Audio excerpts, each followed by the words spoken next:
बोलते कानों धड़कते दिलों, आप सबको हमारी तरफ से अस्सलाम अलैकुम। लीजिए फिर अपने आज के मेहमान को बुलाते हैं। राइटर हैं, एक्टर हैं, डायरेक्टर, प्रोड्यूसर एंड कॉमेडियन जनाब यासिर हुसैन।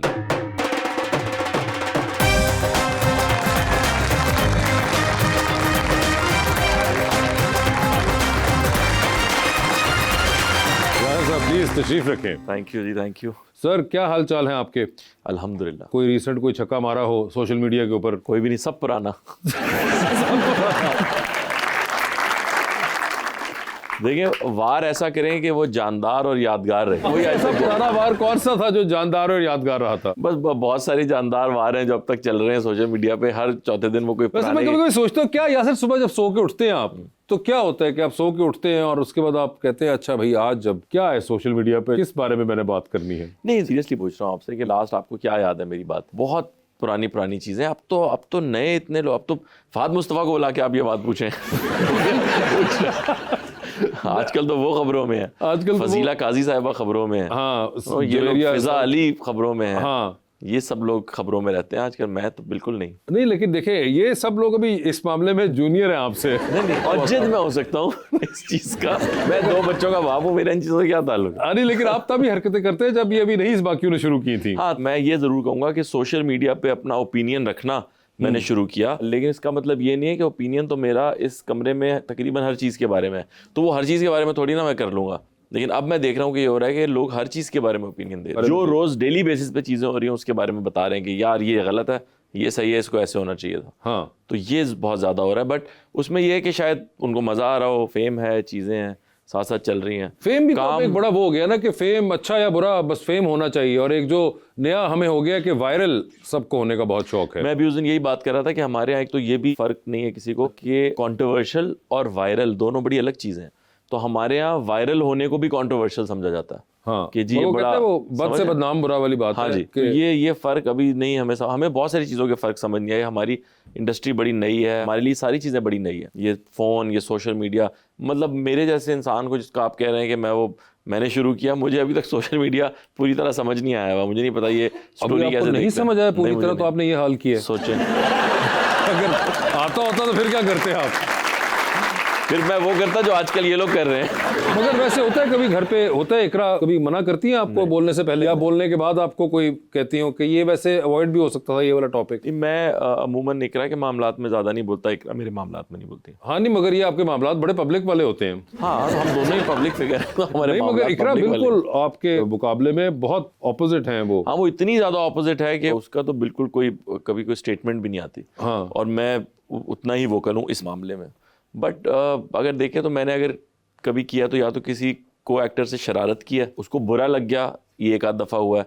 बाकी मैंने शुगल मेले के तौर पे मैं कर लेता हूँ। आपके साथ भी एक दफ़ा मजाक कर चुका हूँ। हाँ, लास्ट तो आप मशहूर हुए थे यार। मैं क्यों मशहूर हुआ था? मैं तो बिल्कुल भी नहीं होता। आपकी एक स्टोरी वायरल हुई थी इतनी ज़्यादा, मैंने भी उस स्टोरी को रीशेयर किया, बाद में मैं डर गया, मैंने डिलीट कर दिया। क्यों कर दी थी? ये लाइट मेरे पे आ जाए। ये डिलीट आपने क्यों कर दिया? आप तो करते ही नहीं डिलीट।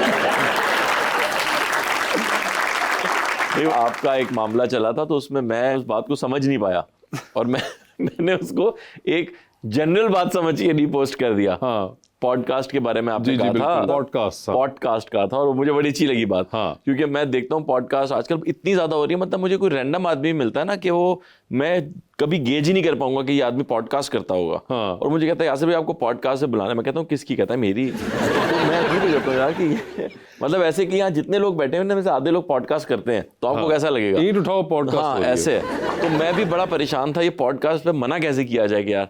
तो आपने जब ये लिखा तो मुझे लगा ये जनरल बात है कि आपने देख रहे होंगे पॉडकास्ट और आपने लिख दिया। लेकिन जब मैंने वो रेशेयर किया, मैं लिखा मैं वासे से अग्री करता हूँ। थोड़ी देर बाद मैंने देखा तो वो तो पॉडकास्ट की एक पूरी कहानी चल रही थी और वो किसी और जुमरे में थी बात। मैंने फिर डिलीट किया। मैंने कहा इस मामले का तो मुझे पता ही नहीं था। तो आपने कहा मैं तो बीच में से निकलूं, कितना बीचना है ये। यासिर, हमारे पास अवाम के सवाल भी हैं जो कि वो आपसे पूछना चाहते हैं। जी मैडम। अस्सलाम वालेकुम, मेरा नाम सिद्रा है और मेरा क्वेश्चन यासिर हुसैन साहब से है कि झूठी में जो उन्होंने किरदार अदा किया था उसमें उनको सबसे डिफिकल्टी क्या पेश आई, क्योंकि ये किरदार आपका आपकी रियल लाइफ पार्टनर मिस इकरा के साथ था। मैंने ड्रामे में धोखा दे के देख लिया, नहीं फायदा नहीं है उसका। एक तो उस वक्त वो मेरी रियल लाइफ पार्टनर नहीं थी। अच्छा, उस वक्त नहीं थी जी। ओके। और वो भी शादी से कुछ महीने पहले वो हुआ था। तो उसके कोई मनफी असरात तो नहीं हुए कि शादी पे शायद इकरा को हुआ हो कि नहीं? उसके असरात ये हुए कि मैंने उसके बाद फैसला किया कि इकरा के साथ नहीं काम करना दोबारा। नहीं, बीवी के साथ एक्टिंग नहीं हो सकती भाई। अच्छा, बड़ा मुश्किल है। नहीं, और खास तौर पे अगर आपकी बीवी इतनी अच्छी एक्ट्रेस भी, हाँ, तो और ज्यादा मुश्किल, वो और ज्यादा मुश्किल है बंदा। तो मैंने उसके बाद फिर एक ही दफा शायद और काम किया, एक थी लैला में, वो भी उस चैनल की बड़ी फरमाइश थी। तो बाकी मैं हमेशा मना ही करता हूँ कि मुझे नहीं करना साथ में काम। और वो कैरेक्टर जो था वो एक नेगेटिव कैरेक्टर था, मगर उसके बाद मैंने और भी काफ़ी नेगेटिव कैरेक्टर्स किए हैं, लेकिन वो लोगों को ज़्यादा रिलेट इसलिए करते हैं क्योंकि मेरे ख्याल में ऐसे धोखेबाज शौहर हैं बहुत ज़्यादा माशरे में। इससे बड़ा आपने, गिवन कि आपकी शादी कुछ दिनों में होने वाली थी, आपने बड़ा रिस्क लिया ये कि आपने अपने ये वाले एक्सप्रेशन भी दिखा दिए।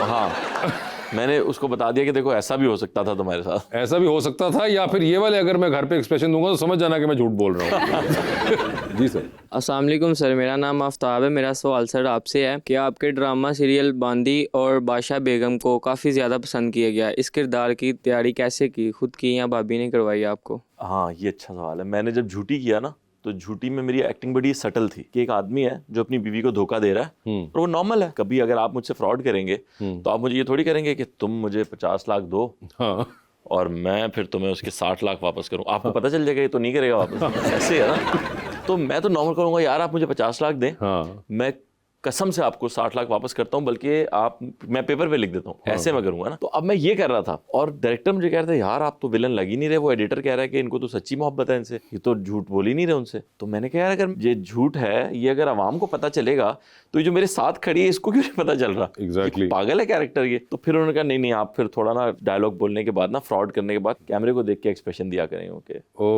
कि आवाम आपको तो पता है ना कि मैं झूठ बोल रहा हूँ। तो इस तरह करके उन्होंने बनाई गेम। तो वो मैंने किया। लोगों ने कहा यार बड़ा आपने तो सीधी सीधी एक्टिंग की, बड़ी फ्लैट सी। मैंने कहा अच्छा। फिर अगला ड्रामा आया बांदी में फिर मैंने फुल हाई टोन की, बाबा मैं इसको ये फुल, और उस पर अवार्ड मिल गया, अवार्ड ही मिल गया। वाह। तो ये तैयारी थी उसकी कि मुझे लगा यार यहाँ पे तो ओवर काम बड़ा चलता है, यहाँ ओवर एक्टिंग करें आप छा जाएंगे। ओवर काम चलता है तो उसके ऊपर वैसे आपको लगता है कि हमारे यहाँ पे ओवर एक्टिंग ज़्यादा चलती है? हाँ, टीवी में आई थिंक थोड़ा सा ओवर द टॉप करना पड़ता है क्योंकि हमारे यहाँ फिल्म नहीं थी बहुत अरसे से। फिल्म हमारी ओवर द टॉप होती थी। अब सोचे ना, मोहम्मद अली साहब कमरे में और कह रहे हैं माँ मैंने बीए पास कर लिया, और उनकी एज नहीं है बीए पास करने वाली, तो ये ओवर द टॉप ही था सारा कुछ। या सुल्तान रईस साहब की फिल्में देखें, बहुत ओवर द टॉप थी। एक खातून अगर कहीं जाएगी भी तो वो ये थोड़ी कह के जाएगी अपने बाप से, अबू जी मैं अपने फ्रेंड्स के नाल क्लब चली हूं। ये हो सकता है कि बाप बोले कि तुम कहाँ जा रही हो, तो वो कहे मैं फ्रेंड्स के साथ गेट टुगेदर पे जा रही हूँ, क्या नहीं मुझे लग रहा है तुम क्लब। ये हो सकता है। तरकीब नहीं दे रही थी ना कि मैं झूठ बोल रहा हूँ, तो आप सच बोलने की तरकीब दें। इतना सच भी ओवर द टॉप है।